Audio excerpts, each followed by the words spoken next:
Estamos estudiando el libro de Hechos. Viernes 2. Vas a ver esa oración especial. Los del Estado de México, ustedes saben. Se requiere, hermano, que Dios sea el que meta la mano ahí, porque... Y aquí vamos a estar apoyando a los del Estado de México. Viernes 2. Una oración especial para las elecciones. Muy bien, vamos al mensaje 8. Estamos en el libro de los Hechos. Estamos viendo la iglesia en acción. Y vamos a ver versículos 16 en adelante.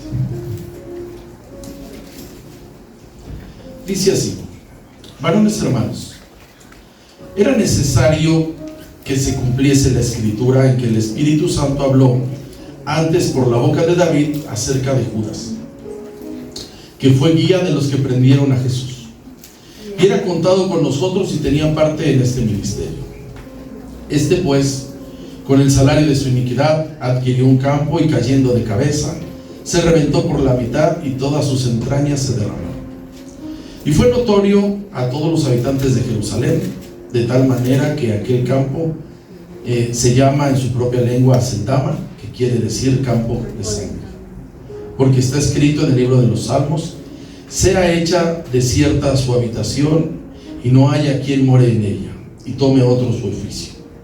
Es necesario, pues, que de estos hombres que han estado juntos con nosotros todo el tiempo que el Señor Jesús entraba y salía entre nosotros, comenzando desde el bautismo de Juan hasta el día en que entre nosotros fue recibido arriba, uno se ha hecho testigo con nosotros de su resurrección. Y señalaron a dos: a José llamado Barsabás, que tenía por sobrenombre Justo, y a Matías. Llorando dijeron: tú, Señor, que conoces los corazones de todos, muestra cuál de estos dos has escogido, para que tome la parte de este ministerio y apostolado de que cayó Judas por la transgresión, para irse a su propio lugar. 26, por favor. Y despertaron suertes, y la suerte cayó sobre Matías, y fue contado con los 11 apóstoles. Muy bien, vamos a darle continuidad. Estamos ya por cerrar capítulo 1. Hoy por la tarde, hermano, vamos a hablar de esto. Nos ha dejado ver en capítulo 1 muchas cosas. Lo primero que hemos visto es la despedida del Señor Jesús, que deja la tierra para irse al cielo. Es un evento, hermano, muy especial, ¿sí? Cuando alguien termina un gobierno, le hacen muchas fiestas. Cuando alguien se retira de la carrera, de lo que sea, le hacen fiesta. Imagínense, el Señor Jesús había que despedirlo como lo que es, pero allá arriba lo han de haber recibido como Él es. Hay una insistente recomendación del Señor, capítulo 1, de no irse de Jerusalén, porque los iba a empoderar. ¿Cómo va a ser empoderados? A través del Espíritu Santo. Estamos viendo, capítulo 1, que hemos encontrado gran cantidad de detalles de cómo inicia la institución. La única institución que el Señor Jesús estableció no es la iglesia romana, digan la iglesia de Cristo. Es la iglesia de Cristo, aunque digan nosotros, ustedes no, es la iglesia de Cristo. Aquí está, hermano. Aquí están 120 comprometidos que vimos la semana pasada. Y veíamos algunas cosas, hermano. A lo mejor dicen, no son importantes, pero las vamos a analizar.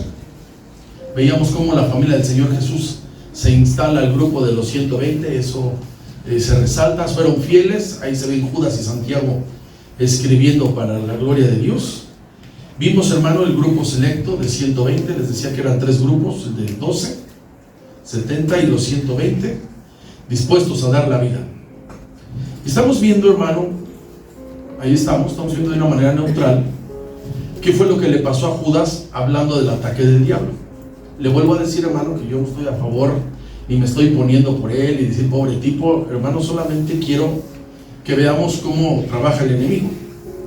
Y le decía algo, hermano, que no fue fácil para él, porque fue atacado, se ahorcó. No sabemos si tuvo remordimiento o arrepentimiento. Aquí dice arrepentimiento. Y vimos, hermano, 3 posibles ataques con los que batalló, porque Judas pierde la visión.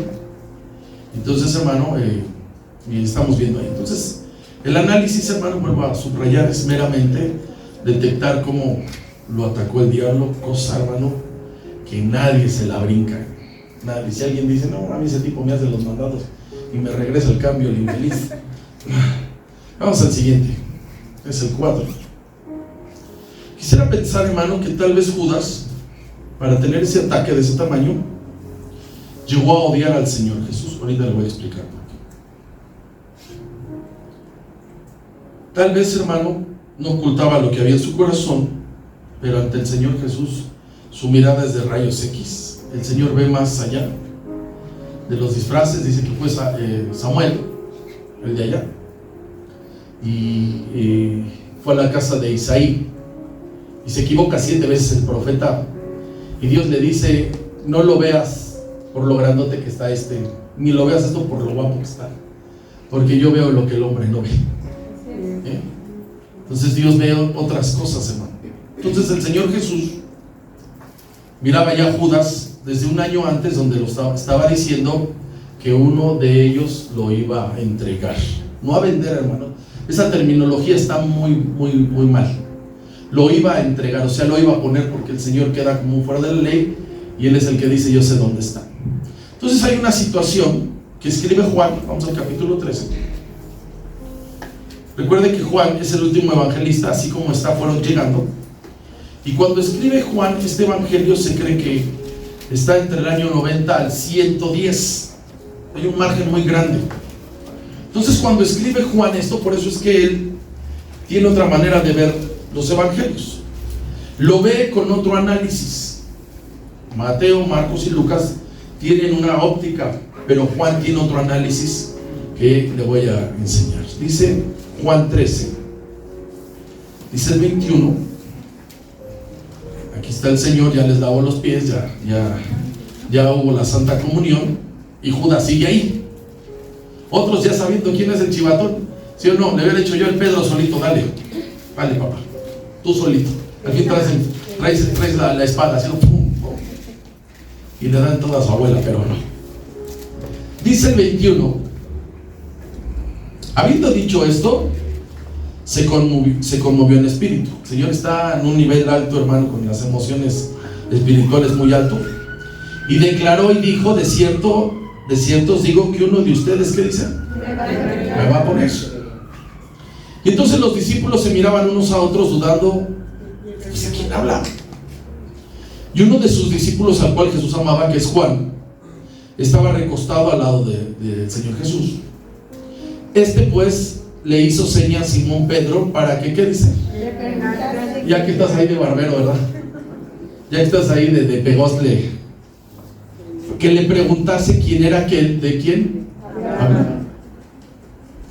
Y entonces él, recostado, vea cómo está presumiendo la cercanía, cerca del pecho de Jesús. No, a ver. Y le dijo: Señor, ¿puedes decirme quién es? Respondió Jesús. Vea que, hermano, qué sutileza del Señor. Dice: a quien yo le diera el pan mojado, ¿qué dice? Esto después de tantos años, y mojando el pan, imagínese, hermano, una salsita de esas. Le moja el pan y se lo da ¿a quién? Nada más fíjese cómo le está diciendo quién es, pero no lo entendieron, porque en ese momento se arma. Y dice así, hermano: y mojando el pan se lo dio Judas Iscariote, hijo de Simón. Y después del bocado, ¿qué dice? Satanás entró en él. Vea cómo estaba ahí el ataque. Satanás entró en él, estaba el ataque, y aquí le da todo el derecho. Entonces Jesús le dijo, fíjese cómo estaba ya el lenguaje: lo que vas a hacer, ¿qué dice? Pues ya está todo aquí arreglado.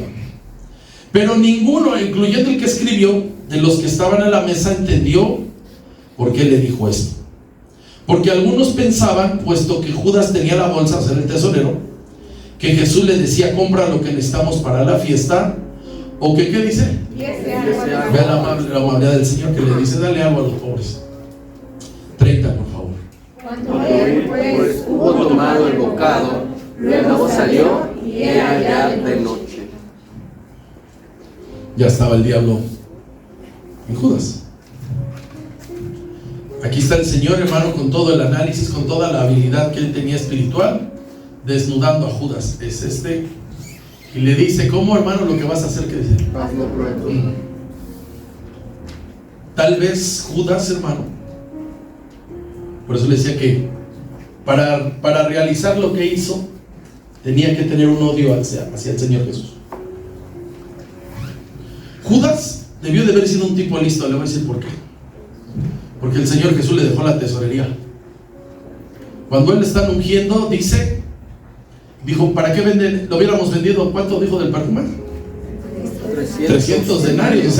O sea, estaba informado. A lo mejor usted nunca ha ido al monte de impiedad, pero el que está evaluando ahí, él le pone precio a todo. Qué bueno que nunca ha ido a orar ahí. Dice aquel, voy a orar al monte, pero al monte de piedad. Le pone precio. ¿Qué estaba haciendo Judas? Le puso que era listo.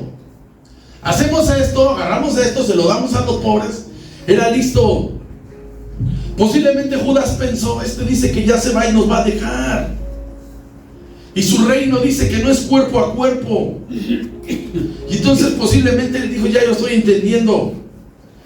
Porque él ya tenía el ataque de cuánto le iban a dar.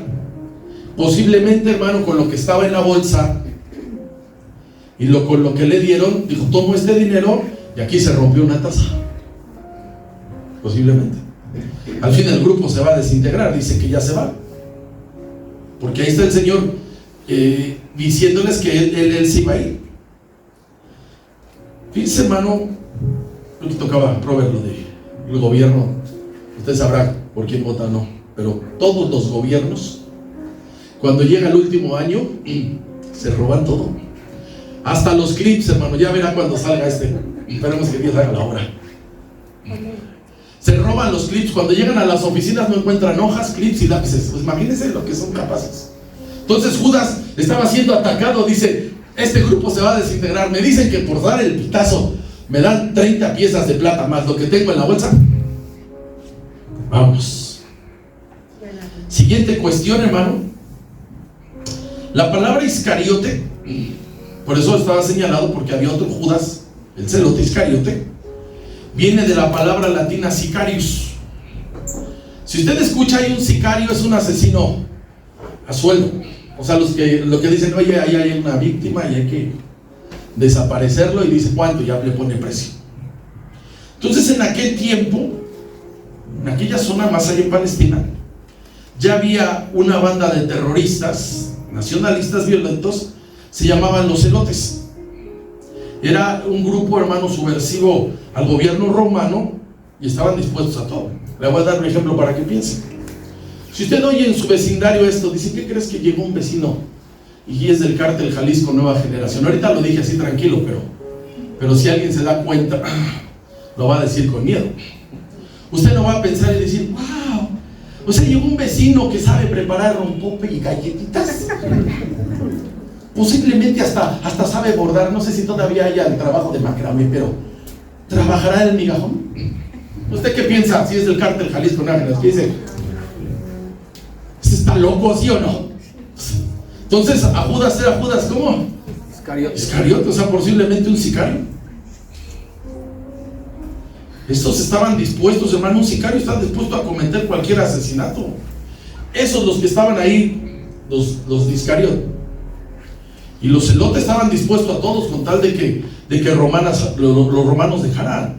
Entonces, hermano, tal vez Judas vio en el Señor Jesús que él podría dirigir a los nacionalistas. O sea, posiblemente él estaba confundido en el llamado. Le decía la semana pasada que no se ve el llamado de Judas. Usted observe y no se ve. No lo encuentra por ningún lado, hermano. Usted puede revisar todas las versiones y no dice ahí, Judas, sígueme. No lo ve. Tal vez, hermano, Judas, tal vez, estaba como los demás. Acuérdese que el Señor está por irse ahí en Juan 14 y le dijeron Felipe y Tomás, muéstranos al Padre. ¿Qué dice? Nos basta. Tal vez Judas estaba como los otros, que no entendía que la guerra del Señor, que la victoria es en lo espiritual y no en lo civil. Fíjese cómo hay algo en el Evangelio de Juan. Esto ya lo vimos los viernes, Juan 6. Regresamos a Juan 6, donde se confunden pensando, hermano, que a Cristo lo podían hacer rey o gobernador. En Juan 6 hay una alimentación de más de 5,000 personas. Dice ahí 5,000 varones, pero ya sabe que en la iglesia hay más mujeres y niños, ¿sí o no? Gracias por el amén de las hermanas. ¿Qué más dice? Como 5,000 varones y los niños y las mujeres. O sea, Hay una alimentación de más de 15,000 personas, según se cree. Entonces el Señor realiza esa señal, dice el versículo 14. Dice: y aquellos hombres, entonces, viendo la señal que Jesús había hecho, dijeron: este verdaderamente es el profeta que dice que había de venir al mundo. Que había de venir al mundo. Vean cómo están confundidos. Pero entendiendo Jesús que iban a venir para apoderarse de él, pero lo querían hacer ¿cómo? Rey. Con minúscula, o sea, lo querían hacer un gobernador. ¿Qué hizo? Volvió a retirarse al monte Se solo. echó a correr. Por eso es que los discípulos estaban confundidos. Ya vimos en el capítulo 1 que dice restaurarse el reino de Israel. Ve hasta dónde, ya cuando el Señor está con las maletas ahí para irse. O sea, posiblemente, hermano, Judas nunca agarró la onda. Por eso se volvió cliente del diablo, posiblemente. ¿Cuántas veces vio al Señor rechazando que Él no venía, hermano? Está el Señor frente a Pilatos y les dice: mi reino, dice, tranquilos todos los Césares, los Pilatos, los Herodianos, tranquilos, mi reino no es de este mundo. Entonces aquí, cuando Él se da cuenta posiblemente de que Él rechazaba eso, con todos los ataques que Él ya tiene, en cuanto escucha la jugosa recompensa, 30 piezas de plata, ya estaba el ataque. Mateo 26. Digo, hermano, porque si usted no sabe lo que es que el diablo lo ataque, hermano, ya váyase al cielo. Y si usted dice: no, hermano, yo no sé lo que es eso.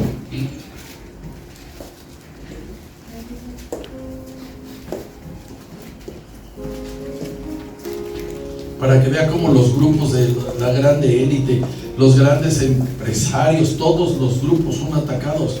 Los del reino, hermano, son más atacados. Lo que tiene que ver con la iglesia de Cristo, hermano, con el pueblo de Dios, es más atacado. Los demás, hermano, es normal. Una de las leyes de la mercadotecnia es que se divida la empresa que está en éxito para que surja otra y compitan y haya mejor oferta. Cuando hay una sola empresa que es reina en algo, le pone el precio que quiera. Dice: ¿quieres comprar un catalizador para tu coche? Te vale 10,000 pesos. Vale más el catalizador que tu coche.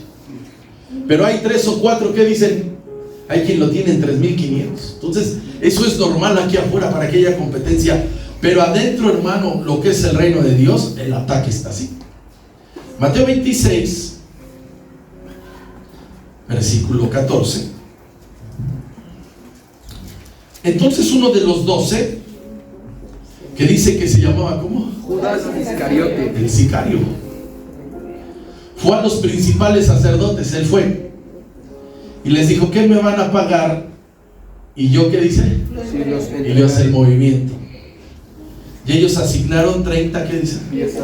Muchos dicen monedas, pero no sabemos qué peso tenía, porque cuando hacían un trato en ese tiempo y no estaba acuñada la moneda, lo vendían en plata, pero la pesaban. Entonces no sabemos de qué tamaño eran las piezas. Dice: y desde entonces buscaba la oportunidad de ¿cómo? De entregarlo. Por eso ya cuando aquí está el ataque, ya está todo, ya sale de la cena, va a ver a los fariseos. Fíjense, sale de la cena, va con los fariseos. Ya está él, hermano. Por eso dice ahí en Juan que ya era de noche, o sea, ya no había nada que hacer. Entonces, cuando es aprendido del Señor Jesús, vamos a Lucas 22.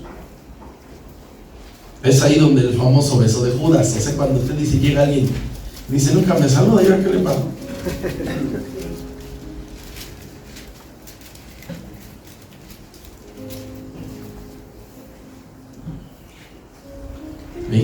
de Lucas, dice el 47, vea cómo lo puso.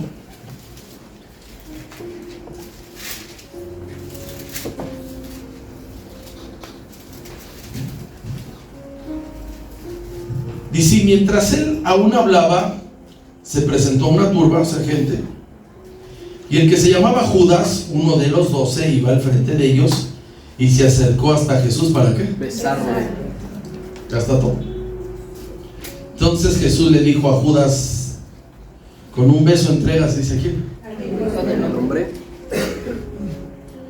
Viendo los que estaban con él, lo que había de acontecer, le dijeron: Señor, heriremos a espada. Están ahí los discípulos, o sea, ya que se arme la tranquila.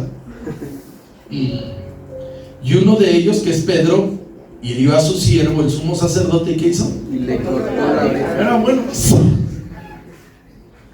Y aplicó la de: más bienaventurado dar que recibir. Todas, hermanos, estas posibilidades son difíciles, pero sí es de analizarse, porque en la iglesia de Cristo sigue habiendo este problema.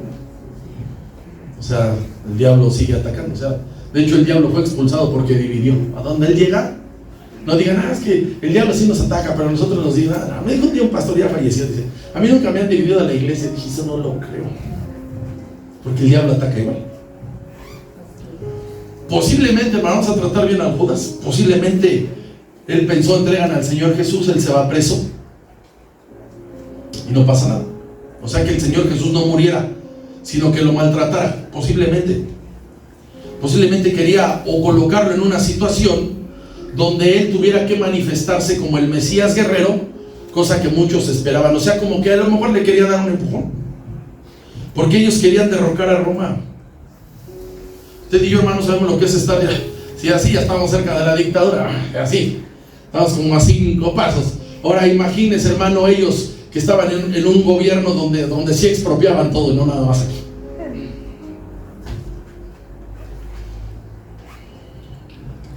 Entonces, hermano, ya cuando ve Judas lo que le está pasando al Señor Jesús, posiblemente ahí viene la cuestión. Ahora, ¿qué es lo que pasa? Que Judas termina siendo un instrumento del diablo, donde él mismo es el utensilio, pero para su mal. Entonces, hermano, que no se escuche mal esto. O sea, Judas fue la misma carnada para que Cristo fuera de esa manera a la cruz. A ver si se entiende. O sea, el mismo diablo se hizo bolas, porque Cristo tenía que llegar a la cruz. ¿Estamos de acuerdo, hermano? Él era el Cordero Pascual. Tenemos que entender eso, hermano. Los sacrificios que el Señor estructuró en el Antiguo Testamento era la señalización de ahí el Cordero de Dios.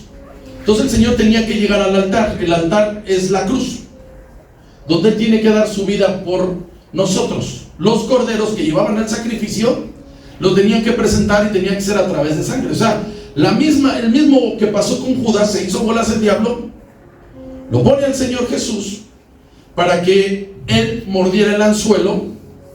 Por eso en una oración que hace el Señor Jesús, que vamos para allá, dice: ninguno se me perdió, sino solamente el hijo de perdición, para que la Escritura dice. Vamos a Juan 17, para que vaya cambiando esa cara.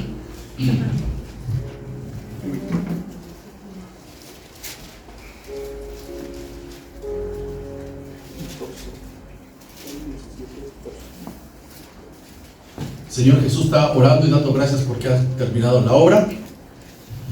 Tiene que decir esto, hermano. Está orando por los discípulos. Dice el 17:12. Dice: cuando estaba con ellos en el mundo, yo los guardaba en tu nombre. A los que me diste yo los guardé, y ninguno de ellos se perdió. ¿Sino quién dice? El hijo de perdición, para que la Escritura se cumpliese. Nada más. Judas, ya con el dinero, vino su conciencia a acusarlo, comete suicidio. No sabemos, hermano, aquí dice la palabra que hubo arrepentimiento, no sabemos si es remordimiento, porque hay una cuestión. O sea, cuando alguien dice: yo me arrepiento de mis pecados y me suicido, hermano, suicidarse es pecado. O sea, que alguien se suicida y dice: se va a ir al cielo. No, hermano, hay un juicio para los homicidas y para los suicidas. Por eso es de cuando dicen: no, es que sí se arrepintió. Posiblemente no. Vamos a Mateo 27. Usted vea, hermano, de qué tamaño está el ataque. Por si alguien con menos responsabilidad, con menos, luego te minimizan y te critican y dicen: no, es que cómo voy a creer.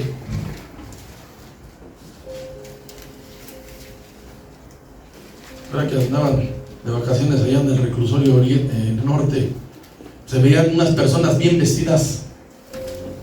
¿Y estos qué? Fraude. Estaban bien vestidos, y ya cuando llegaban con los trastes y la comida, pues no se veía ahí. Había uno que llegaba, que estaba del gobierno de Morelos, Y había unas camionetotas afuera y toda la gente bien vestida, y llegaban así unos 20 domos de alimento, porque no se comen la comida allá adentro.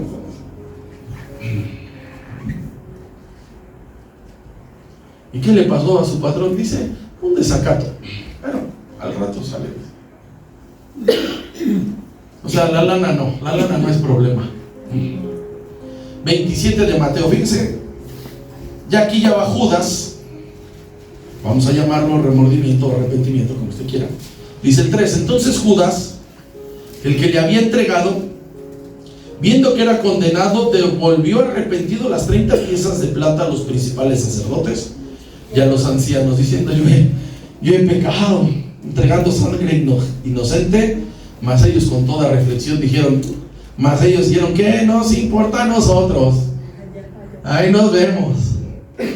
5, por favor. Y arrojando las piezas de plata del templo, salió y fue y se ahorcó. Dice ahí en Hechos, dice que con el salario de su iniquidad compró un campo, nada más vea de qué tamaño estaba la plata, y que ahí se suicidó. Miren, hermano, qué difícil esto. Judas vino a ser tal vez el nombre más negro de la historia. Por eso tal vez muchos en la fe no dicen, aquí está mi Judas, lo vine a que oren por él, ¿verdad que no? No. En estos años de cristianos, hay alguien ahí que levante su mano y me diga, yo vi cómo le pusieron Judas dentro, no que haya llegado con ese nombre, ¿verdad que no? No hasta dicen de un judicial, hasta dicen es Judas, no, hombre. Y el significado de Judas es bonito. Es como el de Judá. Judá es alabanza, o el que alaba es bonito. Judas, eso quiere decir, pero nadie se lo quiere poner. Así que Judas, hermano, traiciona a Cristo, le es desleal a su Señor.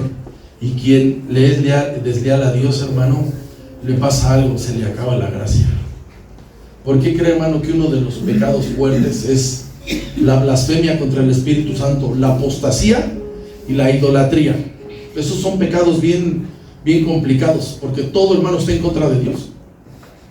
Ahora fíjese lo que le voy a decir, hermano. ¿Quién sabe, quien conoce las Escrituras, cuántos conocemos famosos que empezaron bien y terminaron mal?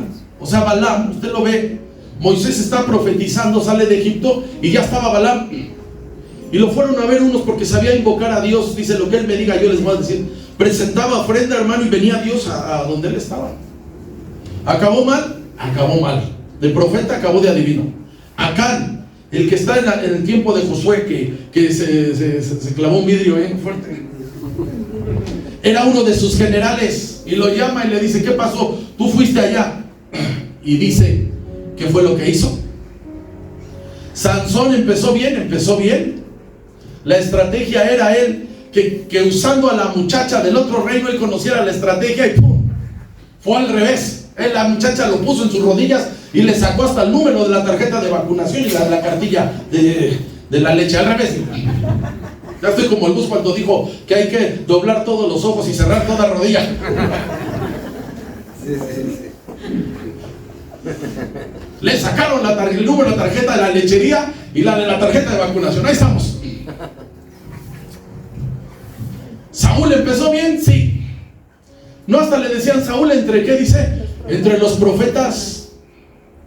Jonás empezó bien o difícil, medio agarró la onda y acabó mal. Dice que le dio un dolor de que le estaba dando un infarto. No le dijo Dios, tanto, ¿qué dice? Tanto te enojas porque los perdoné.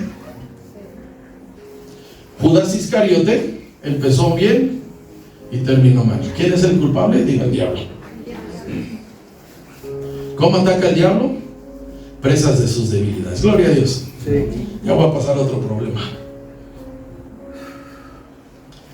Versículos 20 al 22. Dice así. Dice, porque está escrito, acuérdense que quieren instalar al sucesor de él. Dice, porque está escrito en el libro de los Salmos, sea hecha desierta su habitación y no haya quien more en ella, y tome otro su oficio. Es necesario pues que de estos hombres que han estado juntos con nosotros todo el tiempo que el Señor Jesús entraba y salía entre nosotros. 22, por favor. Comenzando desde el bautismo de Juan hasta el día en que de entre nosotros fue recibido arriba, uno se ha hecho testigo con nosotros de su resurrección. ¿A qué viene todo esto que estamos viendo? Que el apóstol Pedro se le ocurrió a él instalar al sucesor de Judas. Ahí lo hubiéramos brincado bien fácil. Fíjese, hermano, Pedro, que tiene cierto liderazgo, se levanta, hace esto y tiene la iniciativa de decir que deben de ser 12 apóstoles. A título personal, hermano, desde esta perspectiva, él dice que se instale el sucesor de Judas, ya que se suicidó. Pero lo hace, dice, lo vamos a hacer en volados, como si fuera merenguero de la secundaria. ¿Se ha visto?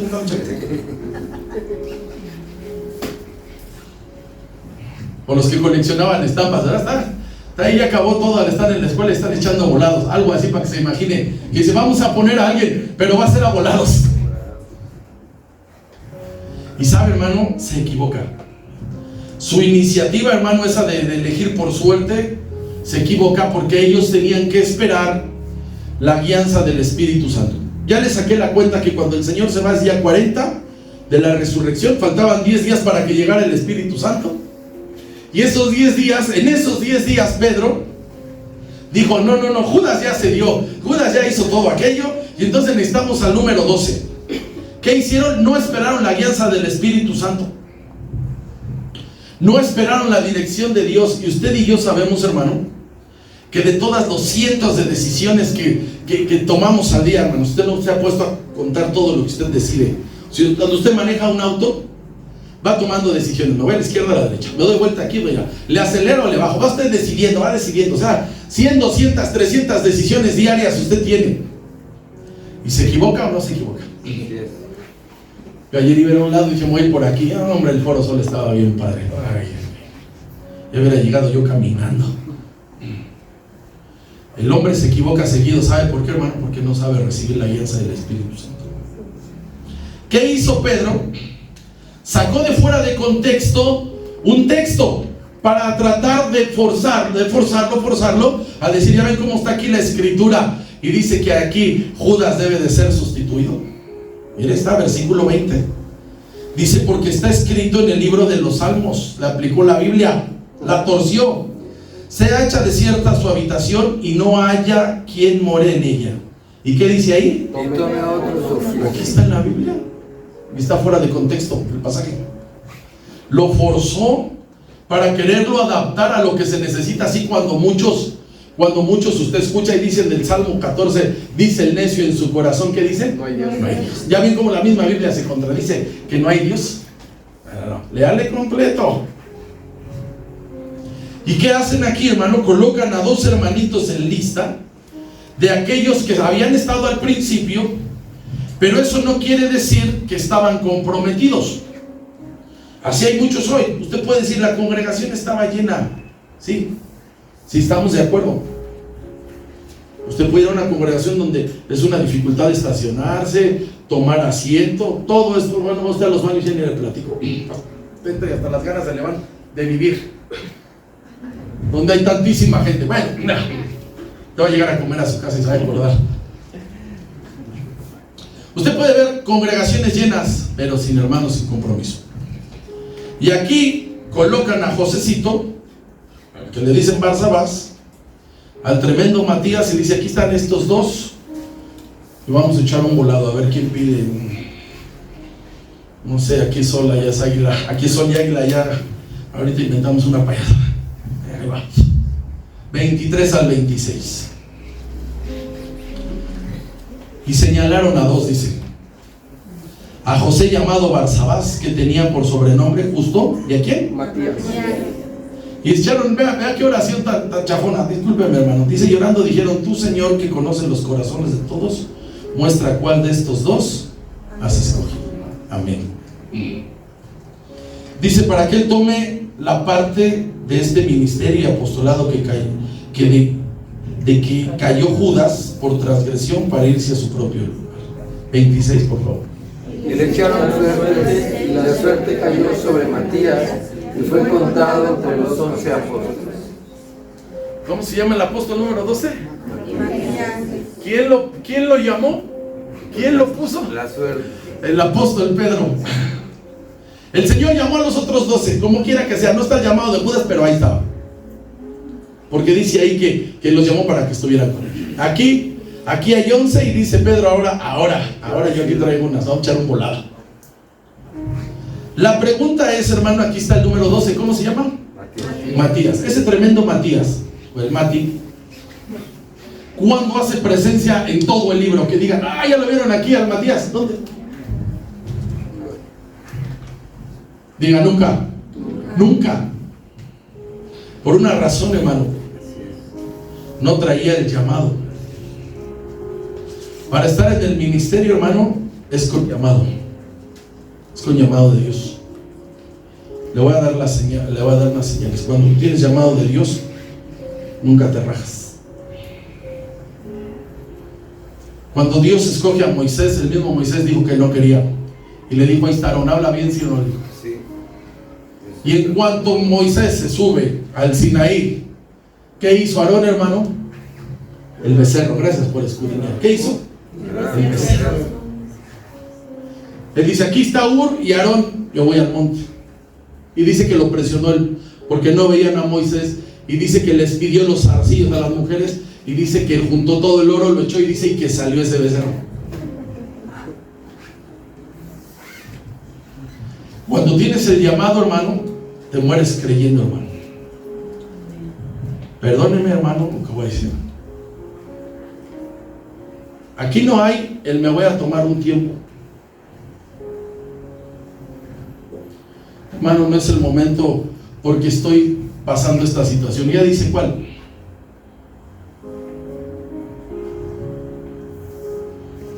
Aquí le tienes que seguir. Así es. Amén. Una de las señales, hermano, que Dios da a alguien que llama es que te da unción. Y otra señal, hermano, cuando tú ves que alguien no es llamado, es que no la tiene. Para estar en el ministerio, hermano, se necesita valor. Para servirle a Dios se necesita valor. Dios no unge personas cobardes. Usted no ve y dice, wow, este cobarde tenía tantísima unción. No hay uno en la Biblia que usted diga, este cobarde. Fíjese lo que le voy a decir. Es más difícil retener unción que tenerla. Alguien puede tener, hermano, un chispazo. Son los hermanos chispazos. Pero otra cosa es retener unción. Es más difícil. Sí. ¿Cómo se va enfriando la unción, hermano, cuando dejas de perseverar? Dejas de congregarte, dejas de orar, dejas de servir y te vas enfriando. Dejas de manifestar el fuego de Dios. Te vuelves indiferente. Usted puede ver a Timoteo que le dijo el apóstol Pablo, aviva el fuego del don de Dios que está en ti. O sea, se cree que Timoteo, hermano, estaba deprimido por las palabras que le dan. Usted va a una persona que la está pasando mal y le da ciertas palabras, échale ganas. Ay, no me diga que no dice así, échale ganas. Está bien enfermo, tirado ahí, échale ganas. Estoy a punto de evangelizar a la que me va a operar, pero que venga rápido aquí, porque tengo ganas de echarme un mole poblano.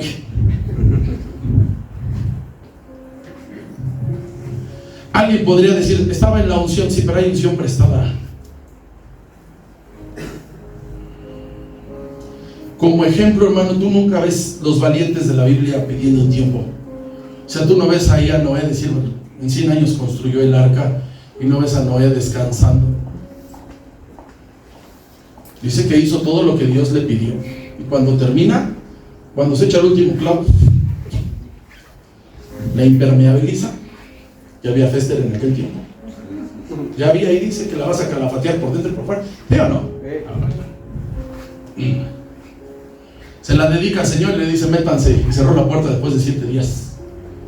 No lo ves rajado. No ves a Abraham retirándose del encargo y cada que la regaba venía Dios.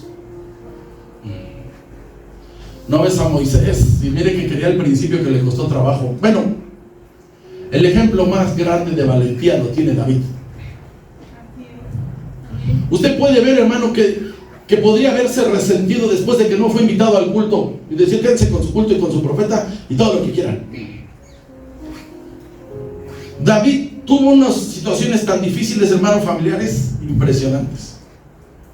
Que haya incesto en tu familia es una cosa pequeña o grande. Tremenda. Tuvo incesto en su familia David. Se mataron sus hijos. ¿Usted cree que no son broncas familiares? ¿Cuántas veces con menos decimos, hermano, yo sí estoy pidiendo un tiempo? Porque no, hermano, aquí no hay chance. No hay chance de que le dijo David, juntó a todos, gobernadores, sátrapas, a todos esos, y les dijo, voy a dejar el gobierno en manos del secretario de Estado para pedir licencia porque voy a aliviar a estos peleoneros. ¡Ah!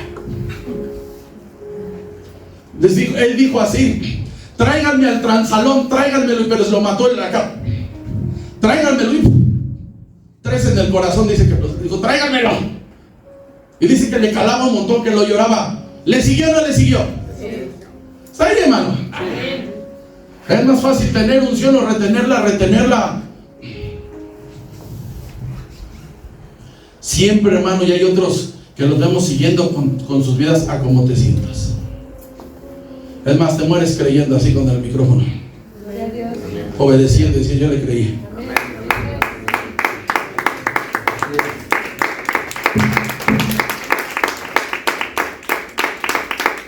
Una señal es de qué tamaño es tu compromiso. Porque nunca le dices a Dios que no. Porque cree que es fácil. Por eso cuando dicen, ay, es que pues hay muchos hermanos. ¿Quién quiere dejar su vida? La obra es grande. ¿Quién quiere dejar su vida? Tú no le dices a Dios que no y Él te respalda, hermano. ¿Por qué cree que habla a Dios bien de muchos? Por lo respaldar. Porque no le saben decir que no a Dios. Por eso cuando Dios tiene que cambiar, porque había fallado Saúl, le tiene que aclarar al profeta, decirle, este es conforme, dice, hace lo que yo digo. Usted ve que la riega, y no una vez. Todos le hacen así, hermano, con lo de Betsabé. Todos lo hacen así. Dios se molesta con él porque mata al general, a Urías, lo manda a matar. Él se lo dice, por los hijos de Amón mataste, dice, a Urías. Y molesta con él. Pero tuvo otras tantas, hermano. Está ahí lo más importante, tuvo 20 hijos, bueno, procreó 20 hijos. Nomás usted ve ahí a Amnón, a Absalón, a Tamar, a Salomón, pero tuvo otro. Usted no se imagina que los otros 15 eran bien portaditos. Sigue ahí, hermano. No aparece Matías. ¿Por qué, hermano? Porque no hay llamado. Que hay que dar la vida. Estamos ahí, hermano, en Hechos 1.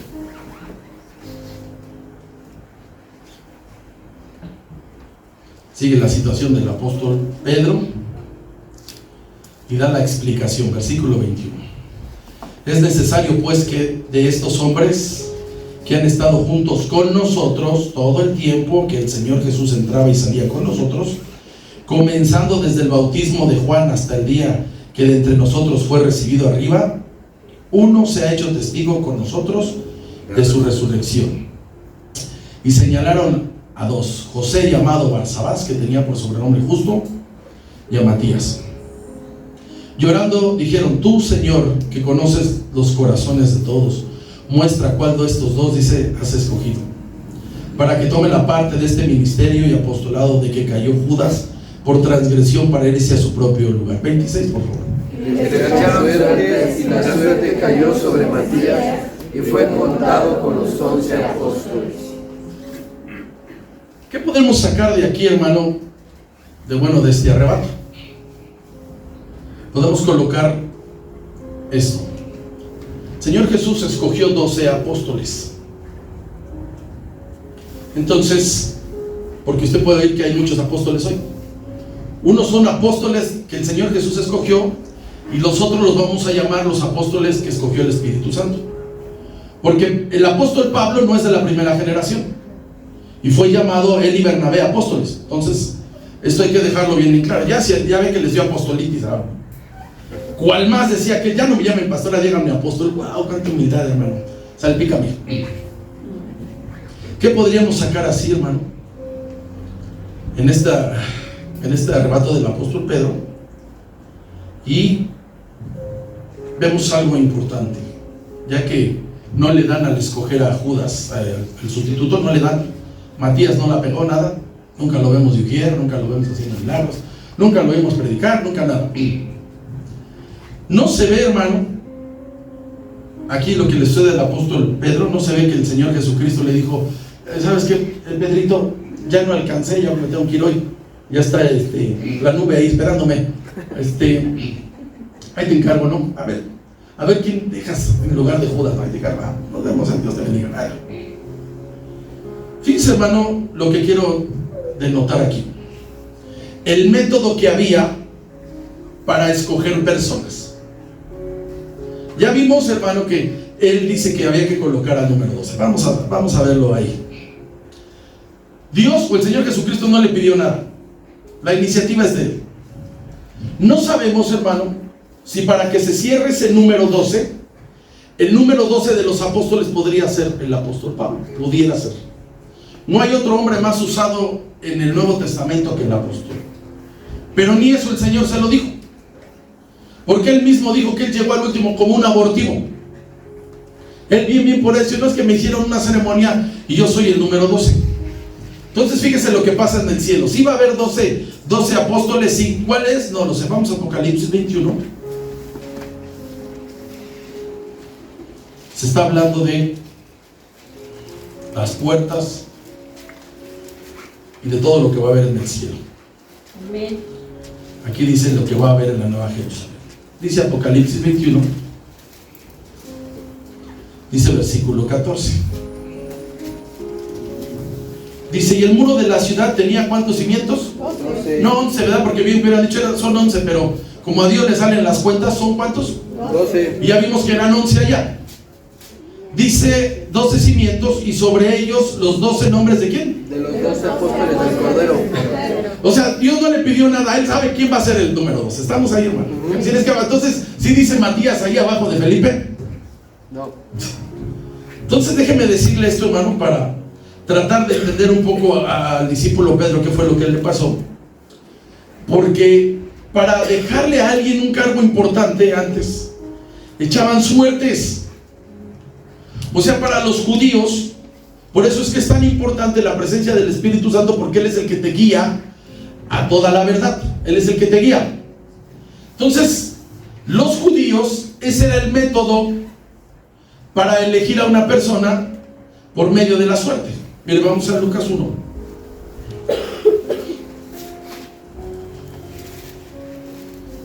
Así elegían a los que iban a servir en el templo. El sumo sacerdote tenía que ser el primogénito del sumo sacerdote anterior, así como lo fue Aarón, y luego vino Eleazar, y así vinieron los hijos del sumo sacerdote. Pero los que trabajaban haciendo otros servicios, así era. Lucas 1,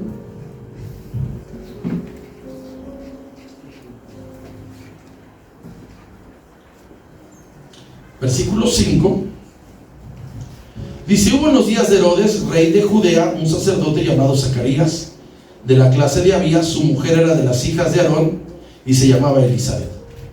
Ambos eran justos delante de Dios y andaban irreprensibles en todos sus mandamientos y ordenanzas del Señor. Pero no tenían hijo, porque Elizabeth era estéril y ambos eran ya de edad avanzada.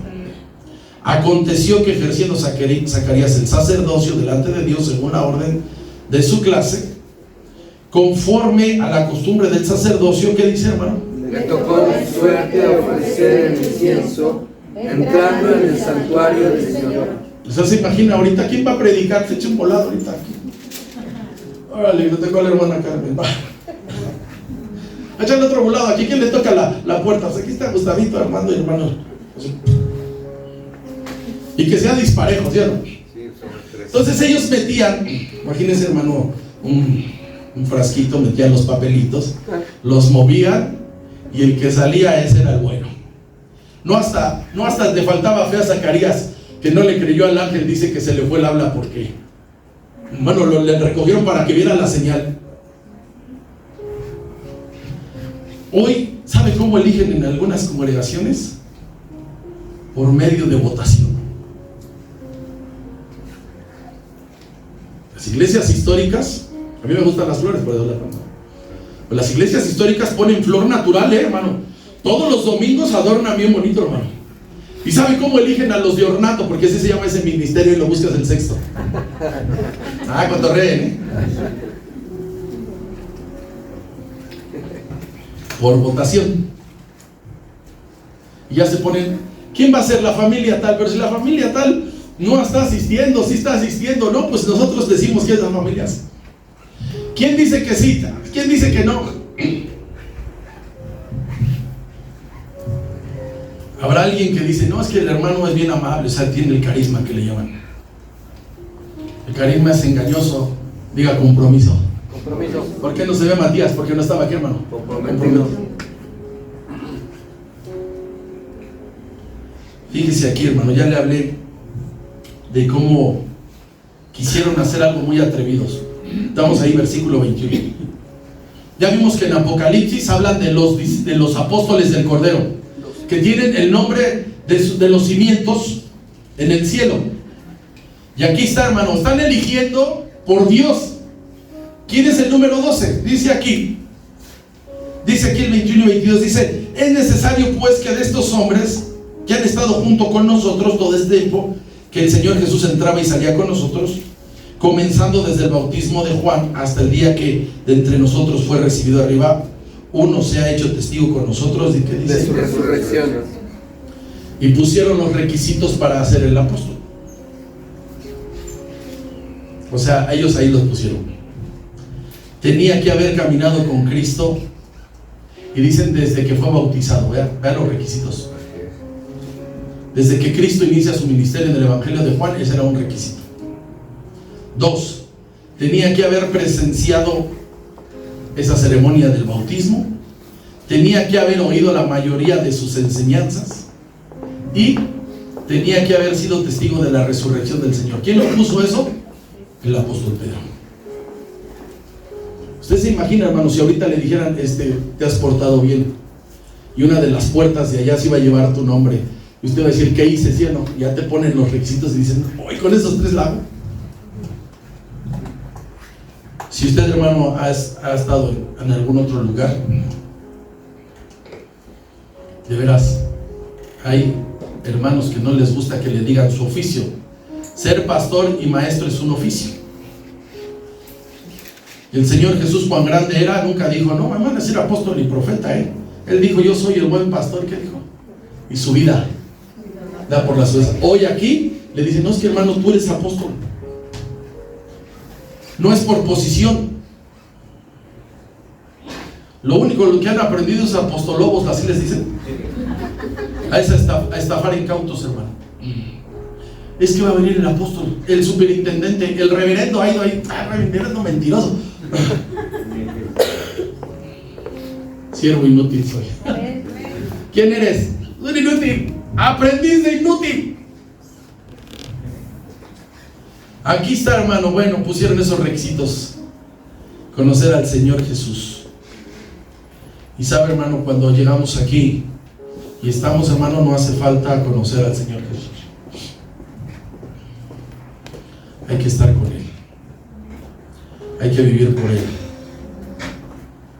Ellos decían, para ser apóstol tenía que haber convivido con Él, haber estado 3 años presente, haber estado en las mayores enseñanzas de Él, haber caminado con Él. Cuando apareció Matías, diga nunca, hermano, porque el llamado es otra cosa. Lo hace Dios, no los hombres.